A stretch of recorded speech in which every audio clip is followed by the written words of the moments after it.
setting boundaries versus being controlling. So, like I said, I stumbled onto this subject and knew it was time to address it when I saw that psychologists were teaching it wrong. And so, the prevailing way that psychologists are teaching boundaries to keep you from being controlling, as they say, boundaries are limits that you set for yourself. So they're saying it's a boundary if you're just talking about what you're going to do, right? So it's not about the other person's behavior. They're saying it's about whatever you're going to do in response to their behavior. So the proper way to set a boundary is to tell someone, if you don't stop the undesirable behavior, I'm going to remove myself. And so that's the prevailing way that psychologists are teaching boundaries. Again, they're teaching that it's just about what you're going to do. And you say to someone, if you don't stop with that undesirable behavior, I'm going to remove myself. And this sounds about innocent, and it's not entirely wrong. The problem is that it's not entirely right, because we need a lot more than just this one way of setting boundaries in order to navigate the complex world that we live in, energetically and socially. We need to be able to really be able to handle ourselves out here.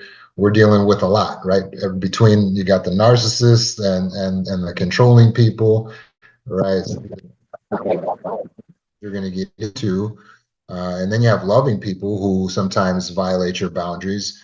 And so just having this one way of seeing boundaries is just, okay, well, it's just about telling people that I'll remove myself. That doesn't cover all your situations. It's incomplete. So it is one way of setting boundaries, but it doesn't cover every situation. It's incomplete. To give you an example, um, sometimes you don't need to actually talk about what you're going to do when you set a boundary.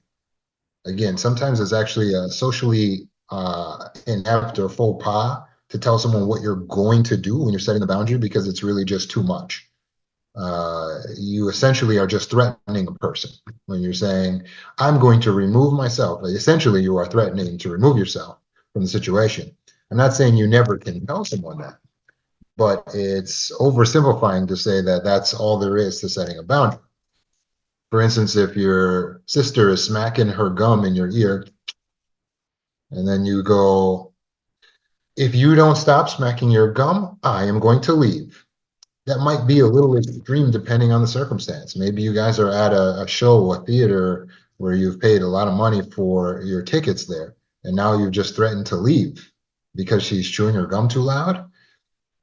For her, it might seem a little extreme, and now you've induced anxiety in her, like, wow, I guess I have to stop because she's going to leave this entire theater because I'm chewing my gum too loud. And so, as I was saying, when we're setting boundaries with someone like our sister smacking her gum in our ear, it might not be as extreme as that we're actually going to leave over the situation. Sometimes we just need to communicate that someone's being irritating.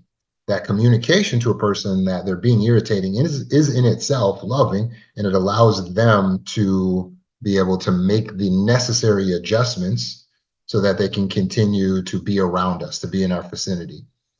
Also, it's not the only way to enforce boundaries is to inform someone that you'll remove yourself. Um, there is calling the enforcers. Sometimes you will need to inform security or police officers that someone's violating your boundaries, and your boundaries are backed by the law. People are not allowed to just continue to irritate you, antagonize you, follow you, stalk you. These things are against the law, or to crowd your personal space, or to touch you without your permission. All of these things are against the law. So it's important to understand that your boundaries are very important, but just saying I'm going to remove myself isn't the only way to express your boundary. Sometimes people are in your house, right? So we need other ways to be able to express and enforce our boundaries. Also, sometimes that can be a little bit too weak. So sometimes it's too strong to tell people you're going to leave. Sometimes it's too weak, right? So if you got someone who's punching you, and then you're like, if you don't stop punching me, I'm going to remove myself. Sometimes we need to skip directly to enforcement and just remove ourselves from the situation, or we have to use force in order to enforce our boundaries in extreme circumstances, or reach out for assistance from enforcers. So what really are boundaries if the definition that psychologists are using on the internet isn't enough, then what is a definition that's going to be comprehensive? Well, boundaries are any rules or limitations that you create. Put that one in your notes. It's very important to understand and memorize. Boundaries are any rules or limitations that you create. The purpose of your boundaries is not necessarily to control another person. The purpose of your boundaries is to protect your resources. You have the authority over your resources, which includes yourself, your being, your body, your personal space, your time, your talents, your skills, your abilities, your energy, your children, your house, your car, your material goods. Boundaries are any rules or limitations that you create. You can create them at any time. It's not too late. So you can be in a situation where someone is already crossing your boundaries and you can decide at that moment, you know what? It's time for me to create a boundary here. And you can just decide upon a rule. I don't like it when you touch me. I don't like the way you're talking to me right now. That can just be the limitation or the rule that you create in that very moment. You can create boundaries over yourself, over your own actions, boundaries over your own thoughts, boundaries over the way you speak. You can say, I don't want to curse. You say, I don't want to think about perverse thoughts. You can say, I don't want you swearing around me. I don't want you swearing around my children. They're rules, they're limitations that you create. So what's not understood is that you are actually an authority source. So you actually get to create rules and limitations. And even those rules and limitations can govern the behavior of the other person. It doesn't mean that you are being controlling. And that's what we're going to help to decipher the difference between tonight. You can tell someone something that has to do with their behavior. That's perfectly fine. I'm sorry. If you want to be in a relationship with me, I prefer that you not smoke, not just here, but at all. Or I prefer that you be faithful in the relationship and you don't cheat. You're governing another person's behavior. See that? So when we say that boundaries are, oh no, it's only over yourself, that doesn't work in all scenarios, right? You can tell people exactly what it is you want from them. You can tell people what behavior you would like to see, what you need from them. And that's what being assertive is all about. You can tell people when you're uncomfortable, when you don't want to do something. Hey, do you mind grabbing me a glass of water? No, thanks. No. You can just say no. That's setting a boundary. You can say, that's not really a me thing to do. That's setting a boundary. You can just use your voice. Yeah. And that in itself is a form of assertion that can help to establish that there's a boundary being crossed. So it doesn't even require that you're highly articulate, although articulation helps. Articulation helps. But it doesn't require that you're highly articulate to be able to properly set a boundary. And that's one of the things that psychologists are not properly teaching, because they're telling you that no, you have to phrase the thing that you're going to say to the other person from the standpoint of how you are going to do something, but you can't say anything about what they are doing. Does that make sense? So the way that they're teaching it is not correct.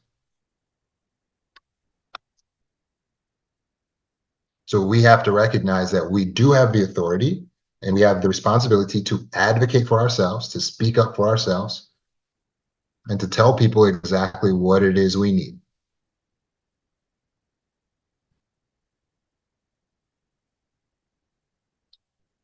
Is this making sense so far? So what are boundaries? Before we move on, tell me what boundaries are. Correct, Elizabeth. They're rules and limits that you create. You create them. You can create them anytime, anywhere. Now, they're going to include standards. They're going to include limitations. They're going to include requests that you're making of another person. We're putting all of that under the umbrella of boundaries. So we don't have to say, oh no, that's a request. That's not setting a boundary. It's fine. You can set a boundary in the form of a request. Would you mind not putting your feet on my furniture? It's a request, but it's also a boundary because I don't want their nasty, muddy feet on my furniture.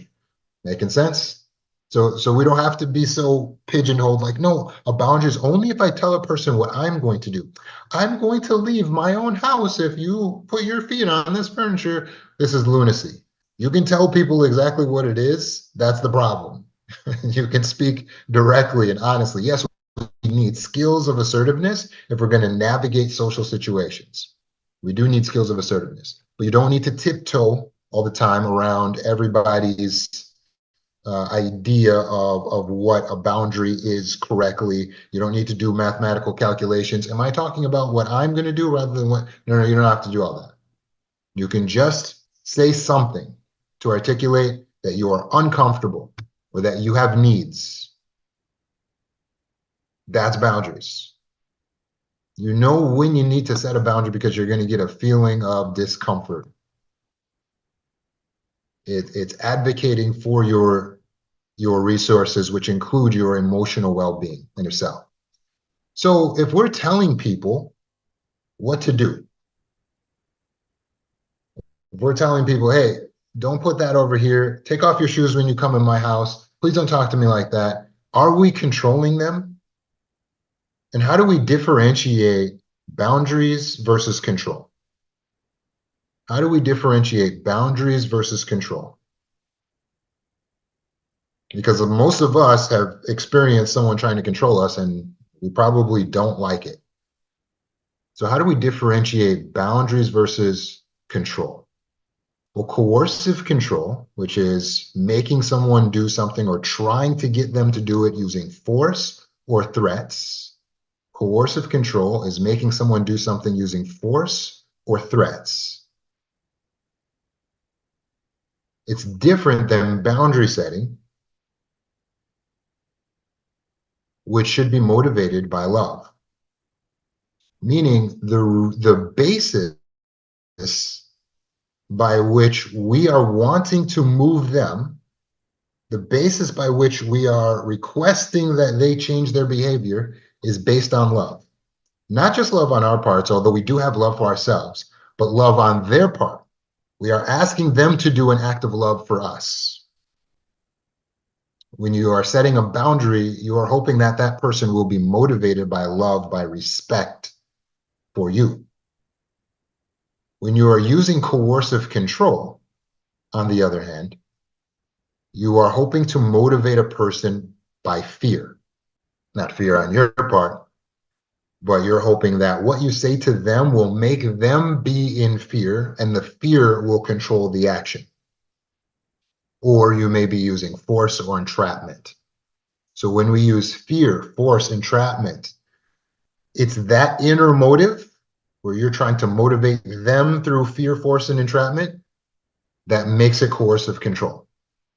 So all you need to do to know if is this a boundary, me being controlling, or is this boundary a healthy boundary? All you need to do is analyze your motive. Are you giving it to them lovingly so that they can exist around you in a way that's not irritating? Are you informing them, empowering them with the information they need to continue to have you in their life? That's loving. And most of all, are you seeking for their motivation to just be love and respect for you? That's healthy boundaries. That's a mutual love and respect happening there. I'm empowering you with knowledge. That's an act of love on my part. And then I'm hoping that you'll be motivated by love. That's love going in both directions. Coercive control is when you analyze your motive and you realize that you're wanting to scare them into doing the right thing, then you're using coercive control. Many of us have done this. It's not always evil, but it's not the same as setting healthy boundaries. We are seeking to control a person when we're trying to use fear or force, entrapment to get the person to do what it is we want them to do. An example of setting a boundary from a place of love might sound something like this. Um, Actually, I can't have anything with peanuts in it. I'm allergic. We might say that while we're at someone's house and they're offering to make us a peanut butter and jelly. And say, oh, actually, I can't have anything with peanuts in it. I'm allergic. What we're hoping there is that out of love and out of respect for us, they will not make us something with peanuts in it. It's beautiful. You're informing them with information that's loving on your part. You're hoping that they're going to have that mutual love and respect for you and not do the thing with the peanuts. But notice how I can say the same thing in a way that's coercive and controlling. For instance, I could say, yeah, go ahead and put peanuts in my food and I'm going to be dead and you're going to go to jail. You see the difference there? In that second example, it was the same problem. I have a peanut allergy in both scenarios. But in the second one, I wasn't seeking to motivate them through love. I wasn't allowing them to not put the peanuts in the food because they just love and respect me. I used fear. I tried to say things that would cause them to feel a sense of fear in giving me the peanuts. I talked about it killing me. I talked about them going to jail. And that's where you get that subtle difference between the coercive control and the loving boundary setting, the healthy boundaries. Does that make sense? So again, if you want to know the difference between if you're actually being controlling or setting the healthy boundaries, you're going to analyze your motives. And am I hoping to move them based on fear, control them based on fear, force or threats or entrapment? Or am I seeking to motivate them based on love?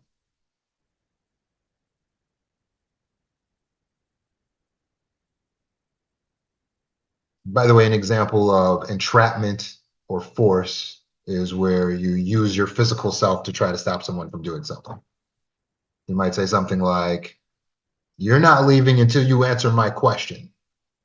This is an example of probably coercive control because now we're sort of like making them trapped. Like you can't leave until you do this. That's force based, right? So again, in parenting, this isn't always evil, right? We tell our kid, no, you do that one more time, this and this is going to happen. It's not always with bad motive that we would use this, but we do have to understand what it is. You are leveling a threat when you talk about the consequences that are going to happen to a person, even if it's your own kid, still a threat, and you are attempting to control the behavior. It's not always bad. It's not always bad. Sometimes parents do need to attempt to control the behavior of a child, right? It could be for their own good. Like if I see my toddler running out in the street and I run up and I grab my toddler, I have now used force. But are you mad at me? No, it's not always bad. Understand it's not always bad. But we're categorizing so that you understand what things are. In that case, I did use force. It would be superior if I could teach this child what not to do and why not to do it. Sometimes there's not time. If he's running in the street, I don't have time to teach him. I just got to go grab him, right? So sometimes it's appropriate to use force. But understand that generally, most of the time in your adult relationships, it's not the time to use force. So we need to stop. Stop grabbing your spouse's phone. Stop standing in their way. Stop grabbing their arm. Under serious circumstances, we should not use force. We would only want to see that happening in adult relationships if you were playing a game with each other, like you're playing. You wouldn't want to use force under serious circumstances with another adult. Of course, the purpose of boundaries is not to control the other person. It's to protect your resources, which involves your mental health, your emotional health, right? So your comfort and your safety is involved.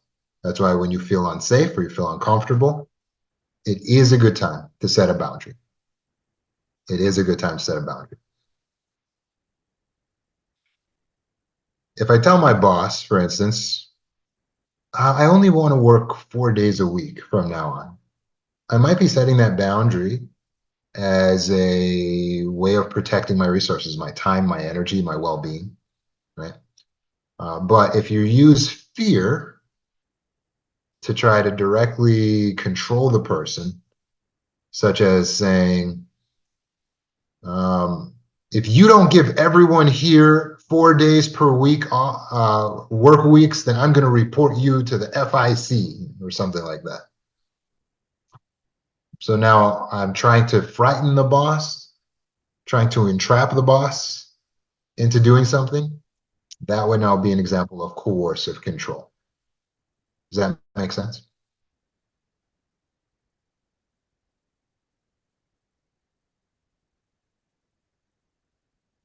Good. Hopefully this is helping to create a differentiation between coercive control and healthy boundaries. It's important to understand for how we utilize boundaries in our life. So you don't get to just try to frighten someone into action and then say, that's my boundary, or try to trap them or force them into something and be like, that's my boundary, right? All that being said, of course, it is important to understand that other people are going to try to control you in your life because other people want access to your resources. Some of them are good people, like it could be your own kids, they would like access to your resources. But others are unhealthy, boundary crossing narcissists. And you'll notice that narcissists resort to coercive control. Why? Because they don't really know love. They don't believe in love. So they don't assume that you're going to just keep loving them and that's going to be enough. So after the love bombing phase, they're going to use coercive control. And that's why you see narcissists constantly, you go ahead, you do that. I'm going to tell your parents, I'm going to expose this. I got video of you. I got this of you, right? And I want to trigger you, but it's always coercive control with them. You better blah, blah, blah, because I'm gonna, and they're always telling you what they're going to do to hurt you, to harm your animals, to harm your children. Sometimes they'll threaten to harm themselves. If you don't call me back, I'm probably going to kill, and they say what they're going to do to themselves, right? So understand that's coercive control. They're not setting boundaries, trying to say, oh, and they will use boundaries as an excuse if they're self-aware and they've done some therapy or something like that. They'll say, try to tell you what you can do, where you can go, what you can wear, and then they'll say, no, this is just my boundaries. But what the difference between the boundaries and the coercive control is not necessarily the wording. It's not what's being asked. It's the motive. Being that the case, you can't read the motives of other people around you. So you may not know if they're trying to control you or not. So how do you stop yourself from being controlled? Again, I want you to follow this. Follow me closely. The way we differentiate between coercive control and boundaries is the motive. Are you trying to entrap someone, motivate them by fear or use force? That's coercive control. Are you trying to protect your resources? That's healthy boundaries. Someone, that's healthy boundaries. You can check your own motives.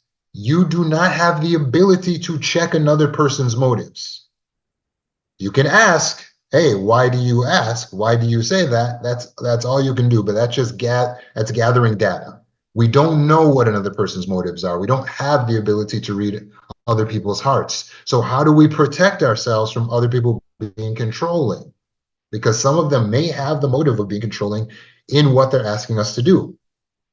So how do we protect ourselves from being controlled? How do we protect ourselves from being controlled? We need to recognize that we don't know the motives of the other people. So it's not by reading how they said it. So how do we protect ourselves from being controlled? Does anyone know the answer, by the way? It's a tough question. I'll give you the answer. The way we protect ourselves from being controlled is by being highly assertive and well boundaried. That's correct. That's correct. By being highly assertive and well boundaried. Congratulations to those who got it. By being highly assertive and well boundaried. That's how you keep yourself from being controlled. Let me show you how this works. So if a person has the motive of trying to control you, when you show up as well boundaried, then that will protect you from doing anything that you don't want to do. It doesn't really matter if their motive is to control you, if they're asking you to do something that you want to do anyway, it's fine. All control isn't bad. All control isn't bad. For instance, if a woman tells me shh, shh when I'm trying to talk, I guess that's kind of controlling, isn't it? But if we're in a library, I'm not mad at her. All control isn't bad. She's controlling me, she's telling me I can't talk, but we're in a library. So I'm not mad at her. I don't mind that control happening to me. In fact, that aligns with my values. I want libraries to be quiet too. And in this case, I happen to violate the values, the boundaries of this place, of this establishment. They have rules here. And I'm talking loud in a library and someone's telling me to be quiet. They are controlling me. Maybe, I don't know what their motive is, but it doesn't matter. So it's not always a bad thing. So you don't need to, well, is she trying to control me? Is she trying to, that's not what, motive. We can't read their motives. Don't worry about that. Are they trying to, that's not what's important. What's important is, does this violate my boundaries? And how would you know that? Because it's making you uncomfortable, because it's a violation of your values, or it's a pirating of your resources. If it's a plundering of your resources, it's violating your values. It doesn't align with your purpose. If it doesn't value you, then you know, hey, I feel a violation here. It's an emotional thing. This is where the emotions come in, right? This is your specialty, emotions. This is where they come in. When you feel the emotion, that's an indication that someone's crossing the plane of your boundaries. And so that's your moment to say, hey, I feel controlled right now, and to speak up and say, don't tell me that, don't do that, I'm not comfortable with that, hey, this isn't going to work out. And you speak up at that moment, or you set your boundary at that moment, or you skip directly to enforcement and you just leave a situation where someone is controlling you at that moment. It's not what they ask you to do. It's the motive that makes it controlling. Whether or not it's controlling doesn't mean it's toxic to you. It's whether or not it crosses your boundary that makes it toxic to you. Does that make sense? It's whether or not it's a violation of you, then it's toxic. It's not whether or not it's controlling, it's whether or not it bothers you. Because sometimes there are situations we don't mind the control, right? I get on a roller coaster and the person strapping me in, they say, put your hands here and sit here and sit here and put your feet here.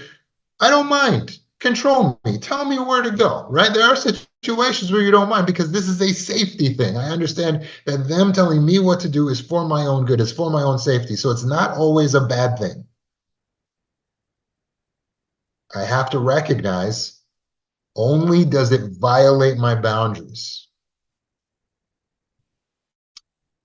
So that's understanding your boundaries. You don't have to have preset boundaries going into the situation because you don't always know when someone's going to violate or how they're going to violate. There's infinite ways of violating you. You do need to stay in touch with your feelings at that moment. Your feelings will inform you like a personal assistant, like a bodyguard. It'll say, hey, Roman, I don't feel good right now. This doesn't feel right. And that's your moment to realize, I got to speak up. I got to say something. It doesn't have to come out articulate, but I got to do something right now and remove myself from the situation. And that's how we are highly boundaried. To be highly assertive means you have the skills of speaking up quickly. It means you have the ability to recognize quickly when something is potentially toxic to you or a very, very small violation. This is why I say highly assertive. This is important. If you want to stay out of control, this next part is important to you because it goes into the inner workings of how predators, narcissists work. They don't just come out right away and just start abusing you. They subtly test you, and what they're testing for is if you are well boundaried and highly assertive. Because if you're well boundaried and highly assertive, they can't abuse you. You understand?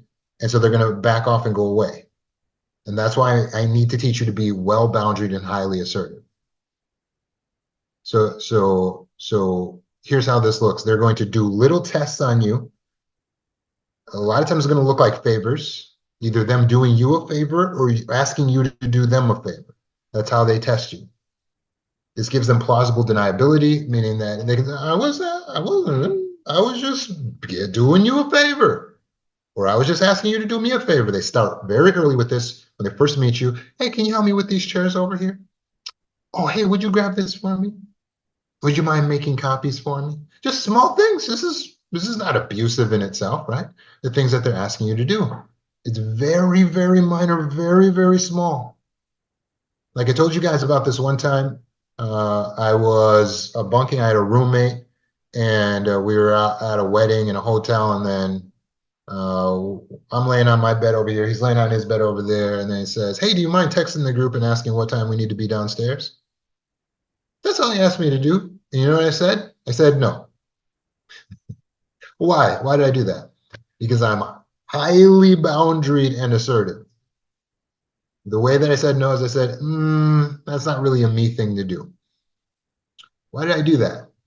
Because I'm highly boundaried and assertive. I'm very in touch. As soon as he said that, I recognized inside of me that that's not a me thing to do. And then I said it. I was highly assertive. That's what it means to be highly assertive. As soon as I recognize in me when it doesn't align, then I speak it up right away. That's not really me thing to do.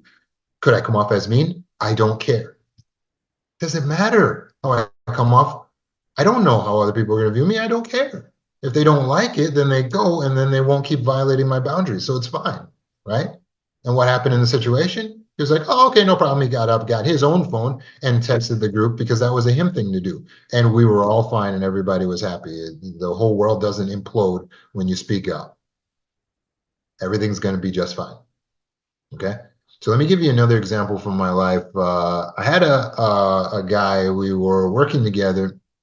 We were doing some canvassing work in the neighborhood. He was the one who was driving. He had like a nice truck, like a SUV. So at the time, it was like a luxury vehicle. And as we're walking back to his car, he says, he holds up his keys and he says, want to drive the truck?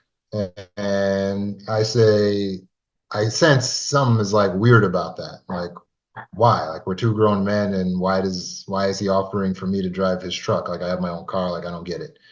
And so I say, no, thanks. I also thought about liability. Like, what am I supposed to pay? I can't afford to pay for this luxury vehicle if it gets in a crash or something. So I said no, and I was glad. I was glad that I did. I stood in my own alignment, right? And so when I recognized that this didn't feel right, it's not that he really asked something that was so terrible, right? But he was the type of person, as I got to know him over time, who would do favors, but also want you to do favors for him and kind of like to create this relationship where you're looking up to him or you're like owing him, right? And so within time, I had some other friends that were buddies of his as well. And they would be the type to say, yeah, hey, you want to drive my truck? Wow, yeah, that would be great. And, seeing them get closer, I could have felt jealous, but within a short amount of time, those friends of mine were babysitting his children. Now, I don't want to be that guy's babysitter, and I'm glad that I was highly assertive and highly boundary from the very beginning, because then I don't get caught up in the enmeshment. And that's what narcissists are trying to create with you from early on. They're trying to create enmeshment to be able to get in your life, get to sharing bank accounts, get to sharing vehicles, get to sharing living spaces, get to, right, doing things and getting involved in your life, getting you involved in their lives so that you're feeling enmeshed, so that it's harder for you to get away. Because remember, they know that you're not going to stay because you love them. So they got to figure out a way to get you all wrapped up so that they can use that force, that entrapment to keep you and to control you. So by being highly boundaried and assertive, it means even in the very little things from the very beginning, you're like, I'm good. No, why do you ask that? That's not a me thing to do. Just shutting things down from the very beginning. That's actually appropriate in an early on relationship where you're just meeting someone. It's inappropriate to just all of a sudden have no boundaries and become best friends with someone overnight. It's appropriate that there would be some cessation, some hesitation, right? Does that make sense? So hopefully those examples are helping you. Again, we don't know the motives of other people. I don't even know necessarily that his motives were to control me, but we keep ourselves safe from controlling people by being highly assertive and well boundaried. If you'd like to learn more about boundaries versus coercive control and how you can set boundaries in your life, you can enroll in Boundaries School. It's available in TikTok series as well as on the website mindfreed.org under Mind University.